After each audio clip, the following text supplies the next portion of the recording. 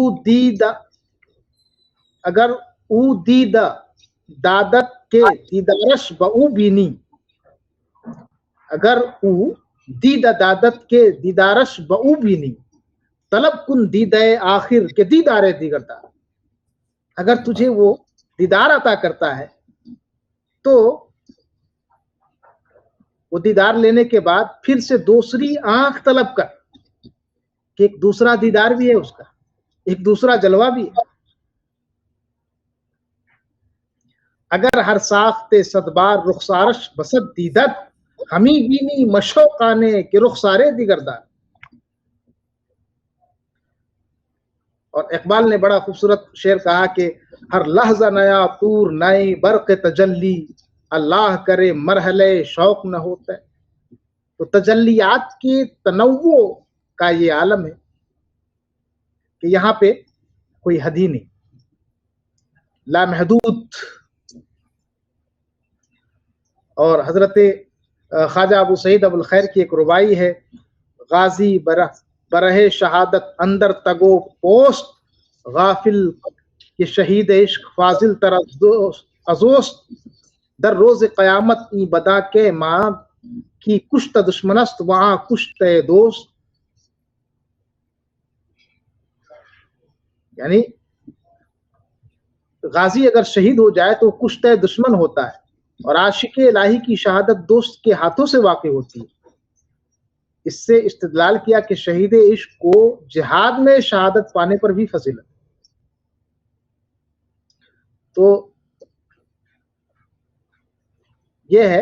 اور دوسری بات جو اس میں تھی کہ وہ ہر ایک پر اس کے ظرف اور اس کے مقام اور مرتبے کے اعتبار سے منکشف ہے.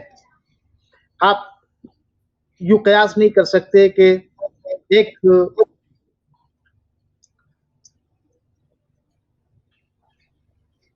قطب کے مقام پر جو فائز ہے ان پر جو اللہ کی تجلی منکشف ہے، یا وہ دیدار مولا کرتا ہے تو ان کا دیدار، اور ایک ابدال ہو یا اوتاد ہو یا عام قسم کی ولایت حاصل ہو، ان پر جو تجلی کا انکشاف ہوتا ہے وہ دونوں برابر ہے، ایسا نہیں ہے. اس کو میں ایک واقعے سے مستدل کروں اس بات کو. حضرت ملا جامی رحمۃ اللہ علیہ اپنی کتاب نفحات الانس میں لکھتے ہیں حضرت بایزید بستامی رضی اللہ تعالیٰ عنہ کے ایک واقعے کو. اس بزرگ کا نام میں بھول رہا ہوں. ان کا کوئی مرید تھا جو دن میں 70 بار خدا کا دیدار کرتا تھا، 70 ٹائم اس کو اللہ کا دیدار ہو، اس مقام پر پہنچ گیا. لیکن ان کے جو شیخ تھے وہ کہا کرتے تھے پیارے کبھی موقع ملے تو بایزید کی صحبت اختیار کرو، یعنی بایزید کے پاس ان کی مجلس میں جا کر کے بیٹھا کرو. تو ان کو یہ خیال ہوتا تھا کہ بھائی جو شخص بایزید کے خدا کو 70 بار دیکھتا ہے اسے بایزید کے پاس جانے یا بایزید کے پاس بیٹھنے کی ضرورت تو نہیں محسوس ہو رہی. تو یہ اس گمان میں تھے. اتفاق سے ایک دن کیا ہوا کہ شیخ صاحب کے ساتھ وہی مرید کسی سفر پہ جا رہے تھے، ندی کنارے، نہر کنارے، اور اسی نہر کنارے ایک پہاڑی تھی، ٹیلا تھا. وہاں پہ حضرت بایزید بستامی کھڑے تھے اور بالکل اپوزٹ سائڈ میں، یعنی ادھر سے جا رہے ہیں تو وہ ادھر رک کیے ہوئے، اور اس وقت سورج ڈوب رہا تھا اور وہ غالباً سورج کی آنکھوں میں آنکھیں ڈالے استغراق کے عالم میں تھے، یعنی استغراق کی انتہائی کیفیت میں حضرت بایزید بستامی تھے. تو جو ان کے شیخ تھے وہ پہچانتے تھے، تو انہوں نے کہا اپنے اس مرید سے کہ بیٹا میں تم کو کہا کرتا تھا کہ بایزید کے پاس کبھی چلے جایا کرو، ان کی صحبت میں بیٹھو، ان کی مجلس میں بیٹھو، لیکن شاید ابھی تک تم وہ شرف نہیں حاصل کر پائے. چلو اللہ نے ایک بہترین حسین موقع دیا. آج سلطان العارفین حضرت بایزید بسطامی ہمیں راستے میں مل گئے، وہ سامنے کھڑے ہیں. جاؤ ان سے نیاز حاصل کرو، دستبوسی کرو اور سلام پیش کرو. یہ مبارک دن ہے تمہارے لیے. وہ مرید اپنے پیر کے حکم کی تعمیل کے لیے اور اس سعادت کو حاصل کرنے کے لیے آگے بڑھا. جیسے ہی حضرت بایزید بسطامی کے قریب پہنچا انہوں نے ادباً سلام عرض کیا. حضرت بایزید بسطامی کا رخ جو تھا، چہرہ بالکل الٹا تھا. پیچھے سے وہ آ کر کے سلام کر رہے تھے اور آپ دوسرے سمت میں اپنا رخ کیے ہوئے تھے. تو حضرت بایزید بسطامی نے اپنا چہرہ گھما کر کے اس کی طرف توجہ کی، اس مرید کی طرف. تو جیسے ہی توجہ پڑنی تھی کہ وہ چل کر کے راکھ ہو گئے. بس جیسے ہی نگاہ ڈالی اس کی تاب نہ لا کر کے اجل کے راکھ ہو گئے.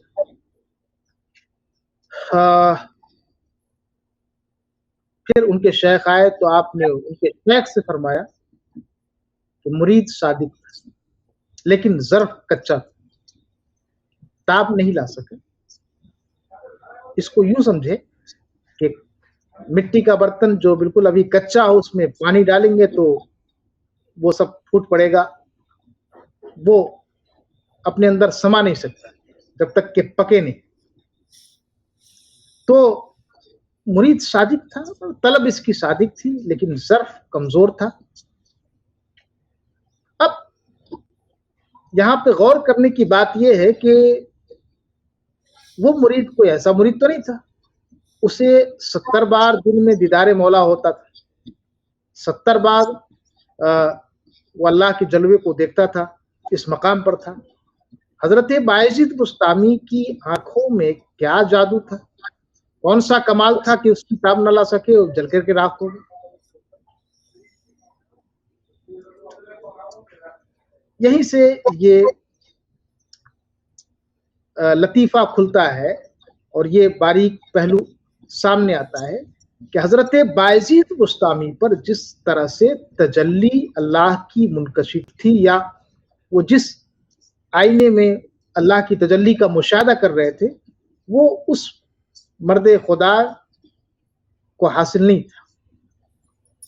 حضرت بایزید نے جو نگاہ ڈالی تو اس نگاہ میں جو تجلی تھی اللہ، وہ اس کا حامل نہیں تھا.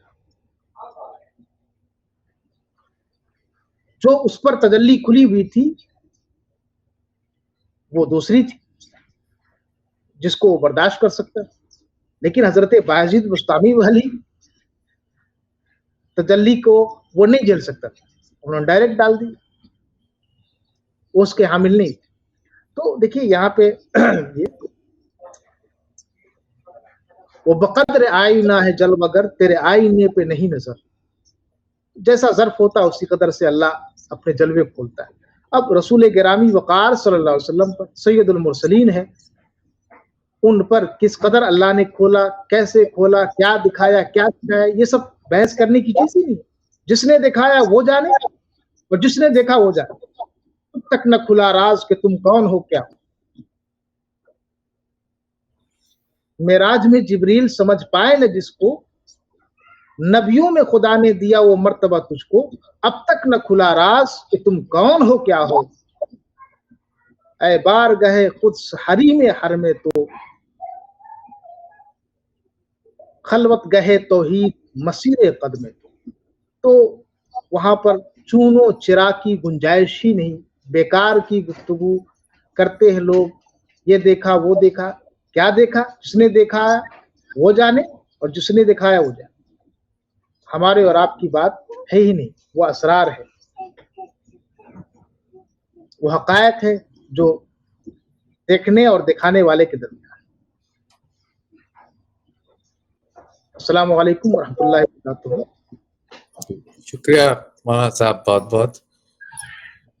انشاءاللہ اس کو پھر اگلے ہفتے جاری رکھیں گے.